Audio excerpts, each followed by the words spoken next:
ಇನ್ನು ಮುಸ್ಲಿಂ ಮೀಸಲಾತಿ ವಿಚಾರ ರಾಜ್ಯದ ವಿಧಾನಸಭೆಯಲ್ಲಿ ಇವತ್ತು ಕೂಡ ಚರ್ಚೆ ಆಗುವಂಥ ಸಾಧ್ಯತೆ ಇತ್ತು. ಆದರೆ ಇದೇ ವಿಚಾರವನ್ನು ಈಗ ಬಿಜೆಪಿ ನಾಯಕರು ರಾಷ್ಟ್ರೀಯ ಮಟ್ಟದಲ್ಲಿ ಚರ್ಚೆ ಮಾಡೋದಕ್ಕೆ, ರಾಷ್ಟ್ರೀಯ ಮಟ್ಟದಲ್ಲಿ ಹೋರಾಟ ಮಾಡೋದಕ್ಕೆ ಮುಂದಾಗ್ತಾ ಇದ್ದಾರೆ.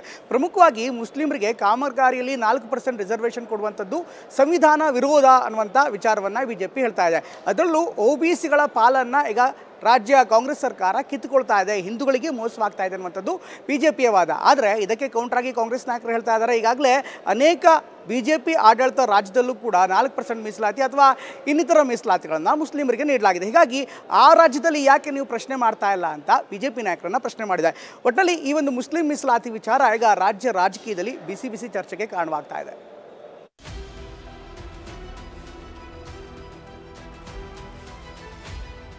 ಗುತ್ತಿಗೆಯಲ್ಲಿ ಅಲ್ಪಸಂಖ್ಯಾತರಿಗೆ ಮೀಸಲಾತಿಗೆ ಬಿಜೆಪಿ ವಿರೋಧ. ಗುತ್ತಿಗೆಯಲ್ಲೂ ಕೂಡ ಅವರಿಗೆ 4% ರಿಸರ್ವೇಶನ್ ಕೊಡೋ ಮುಖಾಂತರ ಹಿಂದೂಗಳ ಮೇಲೆ ಆಘಾತ ಮಾಡಿದ್ದಾರೆ. ಇದನ್ನೆಲ್ಲ ಕೊಡ್ತಾರೆ ಏನಿದ್ರೆ ಜಿನ್ನ ಪಾಕಿಸ್ತಾನನೇ ಕೇಳ್ತಿರ್ಲಿಲ್ಲ. ಮುಸ್ಲಿಮರ ಓಲೈಕೆ ನಡೀತಿದೆ ಅಂತ ಆರ್ ಅಶೋಕ್ ಕಿಡಿ. ಕಾಂಗ್ರೆಸ್ ಅವರು ಮುಸಲ್ಮಾನರು ವೋಟಿನ ಲಾಲಾಸೆಗೋಸ್ಕರ ಸಂವಿಧಾನವನ್ನ ಉಲ್ಲಂಘನೆಯನ್ನ ಮಾಡಿದ್ದಾರೆ. ಕಾಂಗ್ರೆಸ್ ಮೀಸಲಾತಿ ಅಸ್ತ್ರಕ್ಕೆ ಬಿಜೆಪಿಯಿಂದ ದಲಿತ ಪ್ರತ್ಯಾಸ್ತ್ರ. ಮೀಸಲಾತಿ ಜೇನುಗೂಡಿಗೆ ಕೈ ಹಾಕಿರೋ ಸಿದ್ದರಾಮಯ್ಯ ಸರ್ಕಾರ ಸರ್ಕಾರಿ ಗುತ್ತಿಗೆಯಲ್ಲಿ 2 ಕೋಟಿವರೆಗೆ ಅಲ್ಪಸಂಖ್ಯಾತರಿಗೆ 4% ಮೀಸಲಾತಿ ಕೊಡೋಕೆ ಒಂದು ಹೆಜ್ಜೆ ಇಟ್ಟೇ ಬಿಟ್ಟಿದೆ. ಕ್ಯಾಬಿನೆಟ್ ಸಭೆಯಲ್ಲೂ ಒಪ್ಪಿಗೆ ನೀಡಲಾಗಿದ್ದು, ಇದೇ ಅಧಿವೇಶನದಲ್ಲೇ ವಿಧೇಯಕ ಮಂಡನೆಗೆ ಸರ್ಕಾರ ಸಿದ್ಧತೆ ಮಾಡಿಕೊಂಡಿರೋದು ವಿಪಕ್ಷಗಳ ಕೆಂಗಣ್ಣಿಗೆ ಗುರಿಯಾಗಿದೆ. ಗುತ್ತಿಗೆಯಲ್ಲೂ ಕೂಡ ಅವರಿಗೆ 4% ರಿಸರ್ವೇಶನ್ ಕೊಡೋ ಮುಖಾಂತರ ಮತ್ತೊಮ್ಮೆ ಹಿಂದೂಗಳ ಮೇಲೆ ಆಘಾತ ಮಾಡಿದ್ದಾರೆ. ಹಿಂದೂಗಳಿಗೆ ಆಘಾತ ಕೊಟ್ಟಿದ್ದಾರೆ ಎಂದ ಆರ್ ಅಶೋಕ್. ಮುಸಲ್ಮಾನರ ಓಟಿನ ಲಾಲಸೆಗೆ ಮೀಸಲಾತಿ ಕೊಟ್ಟು ಹಿಂದೂಗಳಿಗೆ ಆಘಾತ ಕೊಟ್ಟಿದ್ದಾರೆ ಅಂತ ವಿಪಕ್ಷ ನಾಯಕ ಆರ್ ಅಶೋಕ್ ಬೆಂಕಿ ಉಗುಳಿದ್ರು.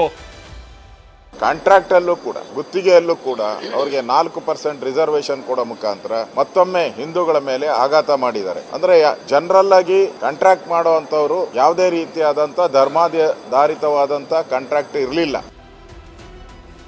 ಸಮಬಾಳು ಸಮಪಾಲು ಬಿಜೆಪಿ ಹಾದಿ ಅಂತ ನಿನ್ನೆ ವಿಜಯೇಂದ್ರ ಟ್ವೀಟ್ ಮಾಡಿದ್ದರು. ಇದಕ್ಕೆ ಪಂಚ್ ಕೊಟ್ಟಿದ್ದ ಡಿಸಿಎಂ ಡಿಕೆ ಮುಸ್ಲಿಮರನ್ನೇ ಯಾರನ್ನಾದ್ರೂ MLC ಮಾಡ್ಲಿ, ರಾಜ್ಯಸಭೆ ಸದಸ್ಯರನ್ನಾಗಿ ಮಾಡ್ಲಿ ಅಂತ ಸವಾಲ್ ಹಾಕಿದ್ದರು. ಇದೀಗ ತಿರುಗೇಟು ಕೊಟ್ಟಿರೋ BYV ಬಿಜೆಪಿ ಸರ್ಕಾರ ಇದ್ದಾಗ ಅಬ್ದುಲ್ ಕಲಾಂರನ್ನ ರಾಷ್ಟ್ರಪತಿ ಮಾಡಿದ್ವಿ ಅಂದ್ರು. ಸಮಬಾಳು ಸಮಪಾಳು ಅನ್ನೋರು ಯಾರೋ ಒಬ್ಬರು MLC ಮಾಡ್ಕೊಳ್ಳಿ, ಅವರು ಒಬ್ಬರು ರಾಜ್ಯಸಭೆ ಮೆಂಬರ್ ಮಾಡ್ಲಿ, ಸೆಂಟ್ರಲ್ ಗವರ್ಮೆಂಟ್ ಅಲ್ಲಿ ಮಂತ್ರಿ ಮಾಡ್ಲಿ, ಇಬ್ರು ಕ್ರಿಶ್ಚಿಯನ್ಸ್ ನ 3 ಜನ ಮುಸ್ಲಿಮ್ಸ್ ನ ಮಾಡ್ಕೊಳ್ಳಿ. ಆಗ ವಿಜಯೇಂದ್ರಗೆ ಸಮಬಾಳು ಸಮಪಾಳು ಅಂತ ಮಾತಾಡಕ್ಕೆ ಒಂದು ಅವಕಾಶ ಇದೆ. DK ಶಿವಕುಮಾರ್ ಅವರಿಗೆ ನೆನ್ಪು ಮಾಡ್ಕೊಡೋದಕ್ಕೆ ನಾನು ಇಚ್ಛೆ ಪಡ್ತೇನೆ. ಇಟ್ ಇಸ್ ಭಾರತೀಯ ಜನತಾ ಪಾರ್ಟಿ ಸರ್ಕಾರ, ಬಿಜೆಪಿ ಸರ್ಕಾರ ಇದ್ದಾಗ ಡಾಕ್ಟರ್ ಅಬ್ದುಲ್ ಕಲಾಂ ಅವ್ರನ್ನ ರಾಷ್ಟ್ರಪತಿಗಳನ್ನಾಗ ನಾವು ಮಾಡಿದ್ವಿ. ಕಾಂಗ್ರೆಸ್ನವರೆಲ್ಲ ಮಾಡಿರ್ತಕ್ಕಂಥದ್ದು. ಬಿಜೆಪಿ ಸರ್ಕಾರ ಬಂದ್ಮೇಲೆ ನಜ್ಮಾ ಹೆಪ್ತುಲ್ಲಾ ರಾಜ್ಯಪಾಲರನ್ನಾಗ ಆಯ್ಕೆ ಮಾಡಿದ್ವಿ. ನರೇಂದ್ರ ಮೋದಿಜಿ ಸರ್ಕಾರ ಬಂದ್ಮೇಲೆ ಜಸ್ಟಿಸ್ ಅಬ್ದುಲ್ ನಜೀರ್ ಅಂತ ಮಹಾನ್ ವ್ಯಕ್ತಿಗಳನ್ನ ರಾಜ್ಯಪಾಲರನ್ನಾಗಿ ಆಯ್ಕೆ ಮಾಡಿದ್ರು. ಕಾಂಗ್ರೆಸ್ನವರು ಮುಸ್ಲಿಮರಿಗೆ ಎಲ್ಲವನ್ನೂ ಕೊಟ್ಟಿದ್ರೆ ಜಿನ್ನಾ ಪಾಕಿಸ್ತಾನವನ್ನೇ ಕೇಳ್ತಾ ಇರಲಿಲ್ಲ ಅಂತ ಬಿಜೆಪಿ MLC CT ರವಿ ಟೀಕಿಸಿದ್ರು. ಜಾತಿಯ ಆಧಾರಿತ ಮೀಸಲಾತಿಯನ್ನ ಆರ್ಥಿಕ ಹಿಂದುಳಿಕೆ ಆಧಾರಿತ ಮೀಸಲಾತಿಗೆ ಸಂವಿಧಾನವೇ ಅವಕಾಶ ಕೊಟ್ಟಿದೆ, ಮತೀಯ ಆಧಾರಿತ ಮೀಸಲಾತಿಗಲ್ಲ. ಇದನ್ನೆಲ್ಲ ಕೊಡ್ತಾರೆ ಏನಿದ್ರೆ ಜಿನ್ನ ಪಾಕಿಸ್ತಾನನೇ ಕೇಳ್ತಿರ್ಲಿಲ್ಲ. ಯಾಕೆಂದ್ರೆ ಪಾಕಿಸ್ತಾನಕ್ಕಿಂತ ಇಲ್ಲೇ ಸುಖವಾಗಿರಬಹುದು ಅಂತ ಜಿನ್ನಾನಿಗೂ ಅನಿಸ್ತಿತ್ತು. ಕಾಂಗ್ರೆಸ್ ಹೀಗೆ ನಡ್ಕೊಳ್ಳುತ್ತೆ ಅಂತ ಗೊತ್ತಾಗಿದ್ರೆ ಜಿನ್ನ ಪಾಕಿಸ್ತಾನ ಕೇಳ್ತಾನೆ ಇರಲಿಲ್ಲ. ನಾವು ಮುಸ್ಲಿಮರಿಗೆ ಮೀಸಲಾತಿ ಕೊಟ್ಟಿರೋದಲ್ಲ, ಅಲ್ಪಸಂಖ್ಯಾತರಿಗೆ ಕೊಟ್ಟಿರೋದು ಅಂತ ಕಾಂಗ್ರೆಸ್ ನಾಯಕರು ಸಮರ್ಥಿಸಿಕೊಂಡ್ರು. ಹಾಗಾದ್ರೆ ಮೀಸಲಾತಿ ವಿಚಾರದಲ್ಲಿ ಬಿಜೆಪಿ ಕಾಂಗ್ರೆಸ್ ಆರೋಪ ಪ್ರತ್ಯಾರೋಪ ಏನು ಅಂತ ನೋಡೋದಾದ್ರೆ, ಸಂವಿಧಾನದಲ್ಲಿ ಧರ್ಮಾಧಾರಿತ ಮೀಸಲಾತಿಗೆ ಅವಕಾಶ ಇಲ್ಲ. ಕಾಂಗ್ರೆಸ್ ಆರೋಪ ಏನು? ಬಡತನ ಇರೋ ಸಮಾಜಕ್ಕೆ ಮೀಸಲಾತಿ ಕೊಟ್ರೆ ತಪ್ಪೇನು? ಮುಸ್ಲಿಮರನ್ನ OBC ಪಟ್ಟಿಗೆ ಸೇರಿಸೋದು ಅಸಂವಿಧಾನಿಕ ಆಗಿದೆ. UP ಸೇರಿದಂತೆ OBC ಪಟ್ಟಿಗೆ ಮುಸ್ಲಿಮರನ್ನ ಸೇರಿಸಲಾಗಿದೆ. ನೀವು OBC ಸಮಾಜಕ್ಕೆ ಅನ್ಯಾಯ ಮಾಡದಂತಾಗುತ್ತೆ. ಮೀಸಲಾತಿಯನ್ನ ನೀಡದಂತೆ ಕೋರ್ಟ್ನಿಂದ ನಿರ್ಬಂಧತೆ ಇಲ್ಲ. ಹಿಂದುಳಿದ ವರ್ಗಗಳ ಪಾಲು ಕಿತ್ಕೊಂಡು ಮುಸ್ಲಿಮರಿಗೆ ಕೊಟ್ಟಂತಾಗುತ್ತೆ. ಈ ಹಿಂದೆ ಕೂಡ ಆದೇಶದಂತೆ ಮೀಸಲಾತಿಯನ್ನ ನೀಡಲಾಗಿದೆ. ಮುಸ್ಲಿಮರನ್ನ OBCಗೆ ಸೇರಿಸಿರೋದನ್ನ ಕೋರ್ಟ್ನಲ್ಲಿ ಪ್ರಶ್ನಿಸಲಾಗಿದೆ. ನ್ಯಾಯಮೂರ್ತಿ ಸಾಚಾರ್ ಆಯೋಗದಲ್ಲೂ ಮೀಸಲಾತಿಗೆ ಶಿಫಾರಸ್ಸಿದೆ. ಹೀಗಾಗಿ ಕೋರ್ಟ್ ತೀರ್ಪು ಬರೋ ಮುಂಚೆನೆ ಮೀಸಲಾತಿ ತಪ್ಪು. ಹೀಗಿರುವಾಗ ಮೀಸಲಾತಿ ಕೊಟ್ರೆ ಏನ್ ತಪ್ಪು ಅಂತ ಕಾಂಗ್ರೆಸ್ನ ಪ್ರಶ್ನೆ.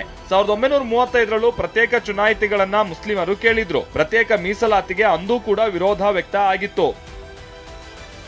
ಹೀಗೆ ಅಲ್ಪಸಂಖ್ಯಾತರಿಗೆ ಮೀಸಲಾತಿ ಕೊಡೋ ವಿಚಾರ ರಾಜಕೀಯಕ್ಕೆ ತಿರುಗಿದೆ. ಪರ ವಿರೋಧ ಚರ್ಚೆ ತಾರಕಕ್ಕೇರಿದೆ. ಈ ಮಧ್ಯೆ ಸರ್ಕಾರ ಇದೇ ಅಧಿವೇಶನದಲ್ಲೇ ವಿಧೇಯಕ ಮಂಡನೆ ಮಾಡೋದಕ್ಕೆ ಸಿದ್ಧತೆ ಮಾಡಿಕೊಂಡಿದ್ದು, ಬಿಜೆಪಿ ಇದನ್ನ ಯಾವ ರೀತಿ ವಿರೋಧಿಸುತ್ತೆ ಕಾದ್ ನೋಡ್ಬೇಕಿದೆ. Bureau report, TV9.